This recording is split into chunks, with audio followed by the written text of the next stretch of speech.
Hello दोस्तों, आप सभी का चैनल में स्वागत है। और अगर आप नए हैं तो हमारे चैनल को विजिट कर लें, साथ में हमारे चैनल को सब्सक्राइब भी कर लें, बेल आइकन का बटन भी दबा दें ताकि जैसे ही हमारा नया वीडियो आता है आपके पास नोटिफिकेशन तुरंत पहुंच जाए। आप एक बार हमारे चैनल को विजिट कर लो ताकि जो भी महत्वपूर्ण जो वीडियो आपके लिए उपयोगी है वो आपको पता चल जाएगा। चलो हम स्टार्ट करते हैं 12 जनवरी 2021 के करंट अफेयर्स को। चलो न्यूज हेडलाइंस की तरफ हम 3 न्यूज हेडलाइंस कवर करेंगे। चलो पहली पे चलते हैं। पहला है, पर्यावरण वन और जलवायु परिवर्तन मंत्री प्रकाश जावड़ेकर ने आज देश के 146 राष्ट्रीय उद्यान तथा वन्यजीव अभयारण्यों का प्रबंधन प्रभावशीलता मूल्यांकन जारी किया। वर्तमान में भारत में 903 संरक्षित क्षेत्रों का एक नेटवर्क है जो देश के कुल ज्योग्राफिक भाग का कितना प्रतिशत है? 5%। उन्होंने कहा कि वैश्विक बाघों की आबादी का 70%, एशियाई शेरों का 70% और 60% से अधिक तेंदुओं की आबादी भारत की संपन्न जैव विविधता को दर्शाता है। दूसरी खबर है, 51वें भारतीय अंतर्राष्ट्रीय फिल्म महोत्सव में कंट्री इन फोकस बांग्लादेश होगा और ये 16 से 24 जनवरी के बीच में गोवा में आयोजित होगा। चलो तीसरी खबर पे, हर दूसरे साल होने वाले समुद्री रक्षा अभ्यास सी विजिल 21 के दूसरे संस्करण का आयोजन 12-13 जनवरी को होगा। समुद्री रक्षा अभ्यास के पहले संस्करण का आयोजन जनवरी 2019 में हुआ था। हम चलते हैं कल के सवाल के जवाब देने की तरफ।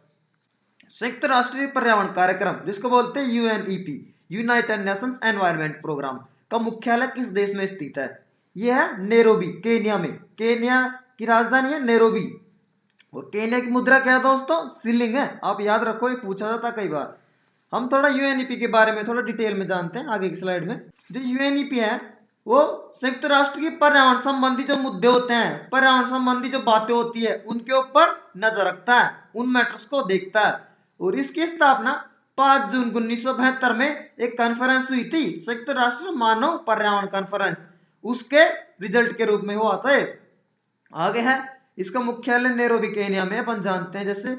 और ये जो यूएनईपी है बहुत ही महत्वपूर्ण रिपोर्ट्स लाता है दुनिया के लिए पर्यावरण संबंधी मुद्दों पे। पहला है उत्सर्जन gap report, emission gap report. दूसरा है, बहुत ही फेमस रिपोर्ट है, ग्लोबल एनवायरनमेंट आउटलुक, पूछा जा सकता है, वैश्विक पर्यावरण आउटलुक। तीसरा है फ्रंटियर्स। चौथा है invest into healthy planet. UNEP के बारे में आप ध्यान रखो, कब स्थापना हुई थी और मुख्यालय कहाँ पे स्थित है, और इसकी जो प्रमुख रिपोर्ट है वो भी आप ध्यान रखो। चलो आज के पहले सवाल की तरफ चलते हैं। आकांक्षी जिला कार्यक्रम, एस्पायरेशनल डिस्ट्रिक्ट प्रोग्राम की शुरुआत प्रधानमंत्री नरेंद्र मोदी ने कब की थी? ये जो योजना है, सरकारी योजना, उसकी शुरुआत 5 जनवरी 2018 को हुई थी। 112 जिलों के सामाजिक आर्थिक सुधार के लिए लाई गई थी ये योजना। हम इसके बारे में थोड़ा डिटेल में समझते हैं। ये जो योजना है, जिन भी जिलों में सामाजिक आर्थिक विकास कम था या जहां पे कम ग्रोथ देखने को मिली है, उनको मेन स्ट्रीम में शामिल करना मकसद था। परफॉर्मेंस है उसकी, जो प्रोग्रेस है उसको नापने के लिए नीति आयोग डेल्टा रैंकिंग जारी करता है। और वो जो डेल्टा रैंकिंग है उसके अंदर 5 पैरामीटर शामिल होते हैं। वो कौन कौन से हम देखते हैं। पहला स्वास्थ्य और पोषण, दूसरा शिक्षा, तीसरा कृषि और जल संसाधन, चौथा है वित्तीय समावेशन, पांचवा है कौशल विकास तथा आधारभूत ढांचा।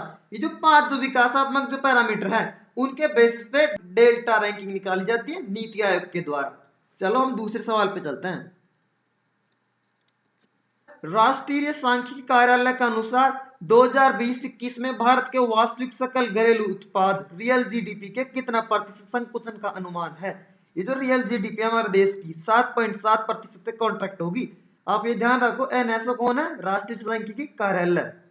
जीडीपी ग्रोथ बहुत ही महत्वपूर्ण है। अभी कोरोना की वजह से हमारी इकोनॉमी है वो डाउन जा रही है, तो कोरोना की दवाई बन गई है, तो हम एक पॉजिटिव न्यूज समझ सकते हैं इकोनॉमी के लिए। और सरकार जो बजट आने वाला जो बजट है उसके अंदर सरकार बहुत ही महत्वपूर्ण पॉजिटिव जो भी एक्सपेंडिचर ओरिएंटेड स्कीम्स लाने वाली है, ताकि एक एक्सपेंडिचर को देश में बढ़ावा मिल सके और ताकि जो कंजम्पशन है वो जो नीचे चला गया वापस से ऊपर आ सके। चलो तीसरे सवाल पे, हमारे इंडियन रेलवे का अचीवमेंट है स्वर्णिम चतुर्भुज श्रवण विकर्ण, गोल्डन क्वाड्रिलेटरल, गोल्डन डायगोनल के 1612 किलोमीटर में से 1280 किलोमीटर के लिए भारतीय रेलवे ने अधिकतम गति कितने किलोमीटर प्रति घंटा कर दी है? भारतीय रेलवे ने ये जो रूट है इसके ऊपर जो अधिकतम गति है 130 किलोमीटर प्रति घंटा कर दिया है। चलो चौथे सवाल पे, चौथा सवाल है, कौन से देश के राष्ट्रपति चंद्रिका प्रसाद संतोखी 26 जनवरी 2021 को भारत के गणतंत्र दिवस परेड में मुख्य अतिथि होंगे? ये जो चंद्रिका प्रसाद संतोखी जी हैं वो सूरीनाम देश के राष्ट्रपति हैं, भारतीय मूल के व्यक्ति हैं। हम जानते हैं सूरीनाम देश के बारे में। ये जो प्रेसिडेंट है वो प्रोग्रेसिव रिफॉर्म पार्टी के हैं। और सूरीनाम की राजधानी क्या है? परमरिबो। और वहां की मुद्रा क्या है? सुरनमीज डॉलर। वहां की ऑफिशियल लैंग्वेज है डच। और ये देश जो है साउथ अमेरिका महाद्वीप का देश है। चलो पांचवें सवाल पे। पांचवा सवाल है, 53% से अधिक मतों के साथ फिर से मध्य अफ्रीकी गणराज्य सेंट्रल अफ्रीकन रिपब्लिक के राष्ट्रपति कौन चुने गए हैं? दोबारा से रिइलेक्ट हुए हैं राष्ट्रपति। कौन है? फाउस्टिन आर्कवेज तोडेरा। कौन से देश के राष्ट्रपति बनेंगे फिर से? मध्य अफ्रीकी गणराज्य के। और ये जो देश है सेंट्रल अफ्रीका के अंदर स्थित है। इसकी राजधानी क्या है? बेंगुई। और इसकी मुद्रा क्या है? Central African CFA। आप ध्यान रखो मुद्रा और राजधानी और कौन से देश के राष्ट्रपति है? फाउस्टिन आर्कवेज तोडेरा। कौन से के हैं? मध्य अफ्रीकी गणराज्य के। चलो छठे सवाल पे। छठा सवाल है, देयाडी लोहड़ी और बसेरा भारत के किस राज्य की हाल में शुरू की गई योजना है? पंजाब ने शुरू किया है। चलो सातवें सवाल पे। NFHS 5 national family health survey 5 के प्रतिकूल निष्कर्षों को देखने के लिए स्वास्थ्य मंत्रालय द्वारा गठित पैनल का प्रमुख कौन है? प्रीति पंत जी हैं। और स्वास्थ्य मंत्री कौन? अभी हर्षवर्धन जी हैं। चलो आठवें सवाल पे। फतेह 1 जिसका सफलतापूर्वक परीक्षण किया गया था किस देश की स्वदेशी रॉकेट प्रणाली है? पाकिस्तान। हमारे पड़ोसी देश की है ये प्रणाली। Pakistan, China Pakistan economic corridor का भी न्यूज में था। और अभी वहां पे पूरा पावर ब्लैकआउट हो गया था पूरे देश में, तो इसलिए भी चर्चा में आया था पाकिस्तान थोड़ा। चलो नौवें सवाल पे। बराक घाटी किस भारतीय राज्य के दक्षिण क्षेत्र में स्थित है? बराक घाटी असम राज्य में स्थित है। बहुत ही महत्वपूर्ण ज्योग्राफी का सवाल है। 10वां सवाल है, बांदीपुर और नागरहोल बाघ अभ्यारण्य किस भारतीय राज्य में स्थित है? बांदीपुर और नागरहोल टाइगर रिजर्व कौन से राज्य में स्थित है? कर्नाटक में। और कर्नाटक के मुख्यमंत्री कौन है? BS येदियुरप्पा। और वहां के राज्यपाल कौन है? वजुभाई वाला जी। चलो 11वें सवाल पे। 11वां सवाल है, काबिनी या कपिला नदी किस दक्षिणी नदी की प्रमुख सहायक नदी है? ये जो काबिनी नदी है ये कावेरी नदी की सहायक नदी है। चलो अगले 12वें सवाल पे। 12वां सवाल है, बनेरघठान राष्ट्रीय उद्यान में से कौन सी नदी बहती है? बनेरघठान राष्ट्रीय उद्यान में से स्वर्णमुखी नदी बहती है। और ये राष्ट्रीय उद्यान भी कर्नाटका में स्थित है। चलो 13वें सवाल पे। कलारीपयट्टू देश की सबसे पुरानी जीवित मार्शल आर्ट माना जाता है। ये जो आर्ट है किस राज्य से उत्पन्न हुई है? कौन से राज्य से उत्पन्न हुई है? केरल। इसलिए इसको कलारी मार्शल आर्ट बोलते हैं। आप ध्यान रखो, बहुत ही महत्वपूर्ण सवाल है, किसी न किसी परीक्षा में आएगा। ये कलारी मार्शल आर्ट कौन से राज्य से है? केरल से संबंधित है। चलो 14वें सवाल पे।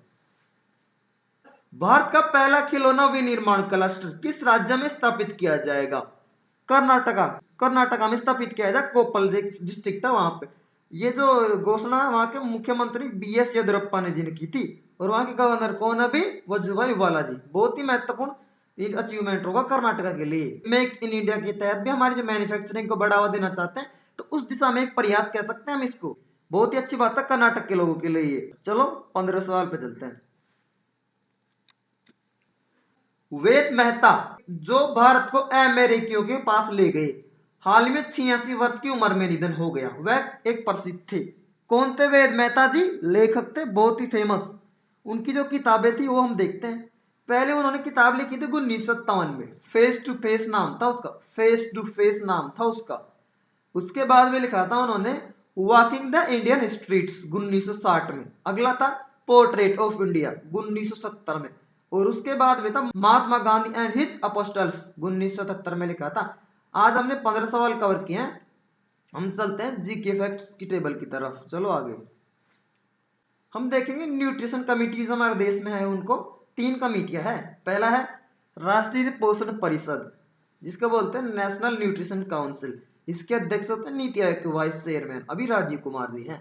दूसरा है राष्ट्रीय पोषण मिशन की एग्जीक्यूटिव कमेटी, इसके चेयरमैन होते हैं महिला और बाल विकास मंत्रालय के सचिव। तीसरी है पोषण पर राष्ट्रीय तकनीकी board, national technical board on nutrition, इसके प्रमुख कौन है? वीके पॉल, सदस्य हैं नीति आयोग के, हेल्थ मेंबर है। जीके फैक्ट्स की टेबल की तरफ चलते हैं। महत्वपूर्ण 10 बातें देखेंगे। पहला है जियोलॉजिकल सर्वे ऑफ इंडिया, इसका मुख्यालय है कोलकाता में।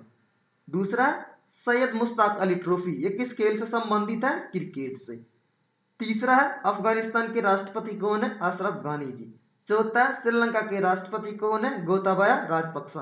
पांचवा है इंडोनेशिया के राष्ट्रपति कौन है? Joko Widodo. Soekarno Hatta international airport कौन से देश का है? इंडोनेशिया का। वहां से कभी एरोप्लेन क्रैश हो गया, इसी एयरपोर्ट से उड़ा था उड़ान, इसी एयरपोर्ट से उसने उड़ान भरी थी। अगला है तांजुंग प्रायोग पोर्ट, जकार्ता में है। अगला है तिलक मैदान स्टेडियम कौन से राज्य में स्थित है? गोवा में। 9वां है अरुणाचल प्रदेश के गवर्नर कौन? अभी ब्रिगेडियर बीडी मिश्रा जी। 10वां है अरुणाचल के मुख्यमंत्री कौन है? पेमा खांडू जी। और अरुणाचल की राजधानी क्या है? ईटानगर। चलो आज के सवाल पे चलते हैं। अटल भूजल योजना किस वर्ष में शुरू किया गया था? आप सवाल का जवाब कमेंट बॉक्स में दें, ताकि और उसके अलावा जो भी जानकारी आप रखते हैं योजना के बारे में वो कमेंट बॉक्स में लिख दें। दोस्तों अगर आप नए हैं तो आप हमारे चैनल को एक बार विजिट करो, जो भी आपके लिए वीडियो काम का है उसको आप देखो, साथ में हमारे चैनल को सब्सक्राइब करो। हमें आपकी सपोर्ट की जरूरत है, हमारे सब्सक्राइबर्स थोड़े कम है। आप जितना हमें सपोर्ट करेंगे हम उतने ही आगे जाके उतने ही अच्छी वीडियो आपके लिए लेके आएंगे हम। दोस्तों आप हमें सपोर्ट करते रहें। हमारे आरआरबी एनटीपीसी के एनालिसिस को भी देखिए आप, शिफ्ट वाइज हम लोग एनालिसिस लाते हैं जनरल अवेयरनेस का। दोस्तों वीडियो देखने के लिए बहुत बहुत धन्यवाद।